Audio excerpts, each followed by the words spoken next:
अलीगढ़ मुस्लिम university में entrance निकालना जितना मुश्किल होता है उतना ही इंपॉर्टेंट होता है ये सवाल कि क्या मुझे हॉस्टल मिलेगा या नहीं। एएमयू सिर्फ एक यूनिवर्सिटी नहीं है, एक इमोशंस है जो हजारों बच्चे के अंदर होता है कि काश वो भी अलीग बने। So hello everyone, this is Muskan Parvez और मैं इन सारी इस टॉपिक्स को क्लियर करने वाली हूँ इस वीडियो में कि क्या आपको हॉस्टल मिलेगा कि नहीं, कितने रैंक पे चांसेस है कि आपको हॉस्टल मिल जाए और हॉस्टल की फी कितनी होती है, बाकी डिटेल्स प्रोवोस्ट ऑफिस में आपको कैसे जाना होता है। तो वीडियो में एंड तक बने रहे ताकि आपके डाउट्स हो सके क्रिस्टल क्लियर। तो चलिए वीडियो में आगे बढ़ते हैं। सबसे पहले समझते हैं कि एएमयू में हॉस्टल मिलने का क्राइटेरिया क्या होता है।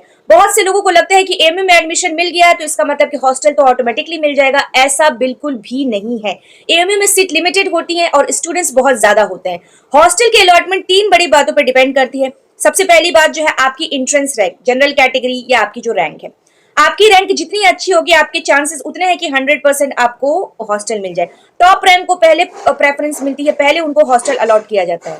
दूसरी इंपॉर्टेंट बात, internal versus external status. External student जो दूसरे स्कूल से पढ़ के आए हैं, एमयू के इंटरेस्ट देते हैं, इनको हॉस्टल मिलने की प्रायोरिटी ज्यादा होती है क्योंकि ये दूर से आते हैं। इंटरनल स्टूडेंट जो पहले से एमयू के स्कूल जैसे कि Minto circle, city high school में पढ़ रहे हैं, इनको हॉस्टल मिलने के चांसेस थोड़े कम होते हैं क्योंकि यूनिवर्सिटी मानती है कि इनके पास पहले से ही अलीगढ़ मुस्लिम यूनिवर्सिटी का अरेंजमेंट, लोकल अरेंजमेंट तो होता ही है। तीसरी चीज है डिस्टेंस, घर अलीगढ़ से कितना ज्यादा दूर है। अगर दो स्टूडेंट्स के रैंक बिल्कुल सेम आते हैं लेकिन एक का घर दूर है, जैसे कि वेस्ट बंगाल है, बिहार, और एक का घर दिल्ली वगैरह के आसपास है, तो प्रेफरेंस उसको मिलेगी जिसका घर दूर है। तो रैंकिंग भी मैटर करती है, इंटरनल एक्सटर्नल स्टेटस भी मैटर करता है, और तीसरी चीज कि आपके घर अलीगढ़ से कितना दूर है ये भी बहुत मैटर करता है। अब आते हैं उस मुद्दे पे जिसके लिए आप ये वीडियो देख रहे हैं, कट ऑफ। हम इसको स्ट्रीम वाइज कैटेगराइज कर लेते हैं, ब्रेक डाउन कर लेते हैं। सबसे पहले साइंस स्ट्रीम, पीसीएम पीसीबी के लिए, बॉयज गर्ल्स के लिए अगर मैं बात करूं तो साइंस में सबसे ज्यादा कंपटीशन होता है। बॉयज एक्सटर्नल, अगर आपकी जनरल रैंक 1 से 250 या 300 के बीच में आती है तो आपका लिस्ट में कंफर्म हो जाएगा कि आपको हॉस्टल मिलेगा। अलामा इकबाल हॉस्टल है, बोर्डिंग स्कूल, या फिर सैयद ताहिर सैफुद्दीन हॉस्टल। अगर आपकी रैंक 300 या 400 तक आती है तो वेट करना पड़ेगा, हो सकता है कि मॉपिम राउंड में कोई चांस बच जाए आपके हॉस्टल अलॉटमेंट के लिए। गर्ल्स एक्सटर्नल की मैं बात करूं तो गर्ल्स के लिए सीट थोड़ी लिमिटेड होती है, उनका अरेंजमेंट अलग होता है, अब्दुल्ला हॉल में होता है। अगर आपकी रैंक 1 से 200 तक आती है तो हॉस्टल कंफर्म समझिए, 250 तक भी चांसेस अच्छे होते हैं। इंटरनल स्टूडेंट बॉयज और गर्ल्स दोनों की अगर मैं बात करूं तो अगर आप इंटरनल है तो आपका टॉप 100 से 150 के अंदर आएगा तो आपका हॉस्टल मिलेगा, नहीं तो इंटरनल कोटा के बाद बाकी लोगों को लोकल में एडजस्ट करना पड़ता है। तो ये बात आई होप आपको क्लियर हो गई होगी कि कट ऑफ क्या है, कितनी वेटिंग पे आपको मिल जाए, कितनी रैंक पे आपको हॉस्टल मिल सकता है। कॉमर्स और आर्ट्स ह्यूमैनिटी स्ट्रीम की मैं बात कर लूं तो कॉमर्स और आर्ट्स में साइंस के मुकाबले थोड़ी सी राहत मिलती है लेकिन सीट्स भी तो कम होती है इसमें। बॉयज एक्सटर्नल की मैं बात करूं तो अगर इनकी रैंक 1 से लेके 100 या 120 तक आती है तो वो सेफ जोन में है।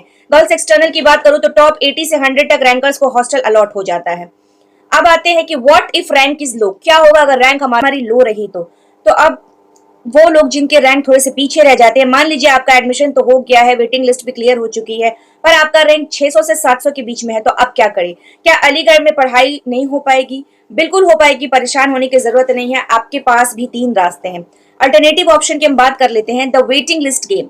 बहुत से बच्चे एडमिशन लेने के बाद से जेई आईटी की कोचिंग के लिए कोटा या दिल्ली चले जाते हैं और सीट छोड़ देते हैं, इसलिए एडमिशन के 1-2 महीने बाद तक हॉस्टल की वैकेंट सीट के लिए अप्लाई करते रहे आप लोग, ठीक है। दूसरा जो है वो नॉन रेसिडेंट स्टूडेंट, जिसको हम एनआरएस भी बोलते हैं। अगर आपको हॉस्टल नहीं मिलता तो आपको एनआरएस को टैग मिलता है। अलीगढ़ में शमशाद मार्केट, जाकिर नगर और मेडिकल रोड पर बहुत सारे प्राइवेट हॉस्टल्स और पीजी होते हैं जहाँ एमयू के ही बच्चे रहते हैं। वहां के खर्चे भी हॉस्टल के लगभग आसपास ही होता है, तो आप वहां पे अप्लाई कर सकते हैं।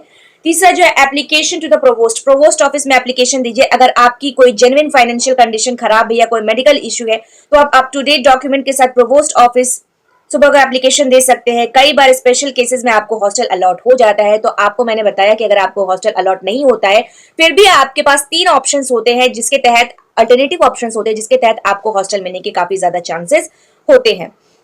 एएमयू की हॉस्टल लाइफ और पॉक्स मोटिवेशंस क्या है? चलिए रैंक की बात तो हो गई, अब थोड़ा मोटिवेशन हो जाए। एएमयू का हॉस्टल सिर्फ एक कमरा नहीं जहां लोग सोते हैं, ये एक कल्चर है, अलीगढ़ कल्चर कहते हैं इसे। डाइनिंग हॉल की मैं बात कर लेती हूँ। यहाँ का डाइनिंग सिस्टम पूरे इंडिया में मशहूर है। एक बड़े हॉल में सारी टेबल सजी हुई होती है और सीनियोरिटी का पूरा ध्यान रखा जाता है। बजट के हिसाब से टॉप नॉच यहाँ पे खाने बनते हैं, मतलब कि आपको कोई दिक्कत नहीं होती है खाने वाने का। तहजीब, जिसको एटिकेट्स बोलते हैं। हॉस्टल में रह के आप तहजीब सीखते हैं, बड़ों को अदब करना, सलाम करना, ये सारी चीजें, तमीज सिखाई जाती है आपको, कैसे बात करना है अपने बड़ों से, अपने छोटों से कैसे प्यार से मुखातिब होना है, ये सारी चीजें भी एएमयू में सिखाई जाती हैं। तो पढ़ाई के अलावा अगर ये सारी चीजें, दीनी तालीम और आपको लाइफ से रिलेटेड कुछ ह्यूमैनिटी की चीजें सिखाई जा रही हैं, तो उससे बड़ी बात क्या हो सकती है हमारे लिए। उसके बाद आता है शेरवानी कल्चर। एएमयू के स्पेशल फंक्शन में जब आप ब्लैक शेरवानी पहन कर निकलते हैं तो वो फीलिंग, हॉस्टल जो फीलिंग होती है वो अलग ही होती है। तो एक तो अलीग बनने का मोटिवेशन इंसान के अंदर पहले ही होता है, उसके बाद ये सारी चीजें सोच के, अगर आपको थोड़ा सा भी लग रहा है ना कि आपसे नहीं हो पाएगा, तो ये सारी चीजों के बारे में सोचिए, कैसे यूं आपके अंदर मोटिवेशन आएगा, नहीं मुझे तो मेहनत करनी है, मुझे तो अलीग बनना है कैसे भी करके। तो कंक्लूजन ये है कि अगर आपकी रैंक अंडर 300 साइंस में है और अंडर 100 आर्ट्स एंड कॉमर्स में है तो हॉस्टल आपके लिए बिल्कुल निश्चित रूप से आपको हॉस्टल अलॉट हो जाएगा। अगर रैंक थोड़ी पीछे रह भी जाती है तो 3 अल्टरनेट ऑप्शन जो मैंने बताए हैं उसके तहत आपके ये प्रॉब्लम जो है वो दूर हो जाएगी। और नहीं तो आपकी फाइनेंशियल कंडीशन अगर थोड़ी सी बेटर है तो आप पीजी लेके रह सकते हैं, लेकिन पीजी थोड़ा सा महंगा हो सकता है। बट फिर भी ये अल्टरनेट ऑप्शंस और ईएमई में हॉस्टल कैसे अलॉट होता है, रैंकिंग की सारी बातें मैंने इस वीडियोस में कवर कर ली। अगर आपको वीडियो पसंद आए तो please like, subscribe, share and comment, और कमेंट करके बताइए कि अगली वीडियो आपकी किस पे चाहिए। जिस टॉपिक पे बहुत ज्यादा कमेंट्स होंगे मैं उस टॉपिक पे वीडियो जरूर बनाऊंगी। एंड जस्ट स्टे ट्यून, क्योंकि अभी बहुत सारी सीरीज आनी बाकी है, अभी तो आपको बहुत सारा गाइड करना है। So don't be misguided bye anyone. Thanks for watching.